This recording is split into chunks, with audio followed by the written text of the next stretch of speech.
the single arm chest press plus rotation. This is really awesome for making sure that your shoulders are sat back versus having them hunched forward like we normally do 9 to 5, right? So I want to have a heavy enough weight that when I lift this up overhead, I shouldn't be able to keep my shoulder forward. So lie down on the ground, just like this. And first thing, what I like to do is do the opposite of the thing that I'm supposed to do and then move into that position. So ideally I want to be able to have my shoulder sat back like this. So I want to push my shoulder forward. So I'm really trying to push that shoulder forward in my socket, really trying to reach through in my hand. And I'm going to do the opposite with pushing my shoulder back.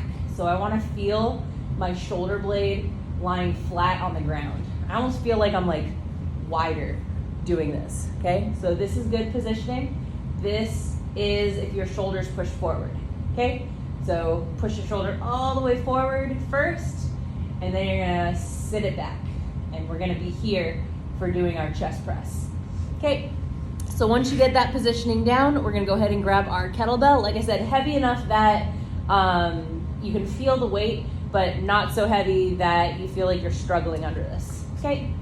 So I'm here, my shoulder is nice and flat on the ground. I'm gonna press up, and I wanna keep this nice and flat, okay? So we can do this with the kettlebell too. So push up and sit it down nice and flat. So you see how my shoulder's flat on the ground? And then once we're here, all I'm gonna do is I'm gonna rotate my hand clockwise and counterclockwise, keeping my shoulder nice and stable, okay? Just like this. And then let's switch, go to the other side. So everything is still the same. Press up, push your shoulder forward, set it back, okay? Let's do one more practice. Push your shoulder forward, set it back. Grab that kettlebell. So press up. I'm pushing my shoulder forward. And I'm gonna let that set back. A little bit harder on this side. And then I'm just gonna rotate.